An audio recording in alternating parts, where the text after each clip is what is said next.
right now you want to look at three types of things. One is what right now requires your most effort. So where are employees spending the lion's share of their time? We have stats showing that only about a third of organizations feel that their agents are spending most of their days on meaningful work, which means that in the average organization, most agents are actually spending their time on work that takes a lot of their effort and probably isn't that important. And right there, that's a telltale sign that you have an automation use case. Now, you don't just want to focus on the boring stuff, though, the rote tasks. I think that's a mistake a lot of people make. What you want to look to are the ones that don't require heavy emotional input, and in fact, may be worse if humans are focusing on them. If you look at certain types of data entry or form building or even some kinds of analysis, there's situations where humans are likely to make mistakes and therefore lead you to the wrong outcome. And so in all of these scenarios, whether it's to make life easier for your agents or to make back office processes better and more efficient and more accurate, those are the kinds of things you want to look at when you're focusing on automation. And that's, I see on the slide right there, I have some notes that you want to remember. The big mistake I often see is, let's just automate the boring stuff. Let's just take these meaningful tasks off our agents' plates. Don't think about it that way. Think about where you can add value. What tasks right now would be better served by having automation handling those? Where can technology work better than humans? Because when you start to think about it that way, then guess what's going to happen? Your agents are going to be in position to do what they do best. The other thing you want to look at here is, do you have misalignment between your systems, your data, your different departments? You can't successfully automate data entry or form building or call logging or any number of different engagement tasks if your tools don't talk to each other, if they have disparate records, if they conflict with each other, if your organization is not aligned. So before you can even automate those back office, seemingly rote tasks, you need to make sure that your organization is aligned from a system standpoint, from a strategy standpoint, because without that alignment, your automation impact is not going to go as far as it possibly can. Now, Ahmed, I know you have some insights from TP that you wanted to share to really back up this point.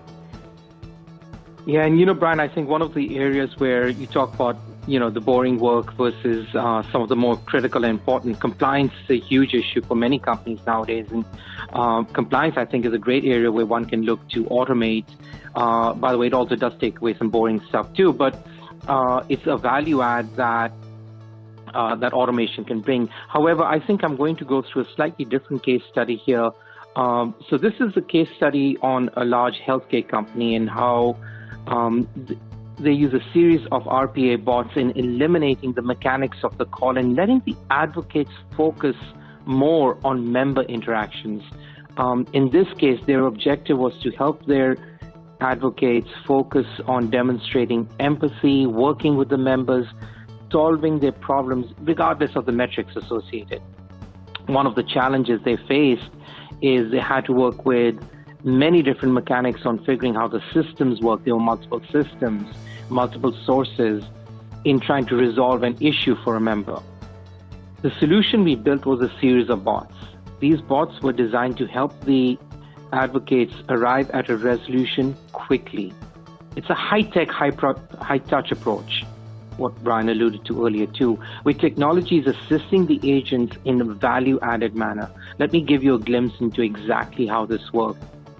This first bot that you're looking at is designed to help the advocates remove the mechanics of copying and pasting information from applications and helping the advocates relate back with members. Again, something that sounds fairly trivial, but oftentimes results in missed data. The second set of bots is designed to perform quick checks between multiple systems.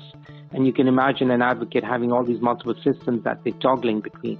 In this case, it's about the member calling back to check for eligibility, the discrepancies between the different systems.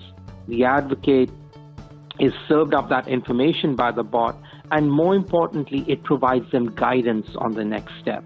And that's the value add that Brian was alluding to. The third bot, the agent helps the agent create tickets for the back-end system.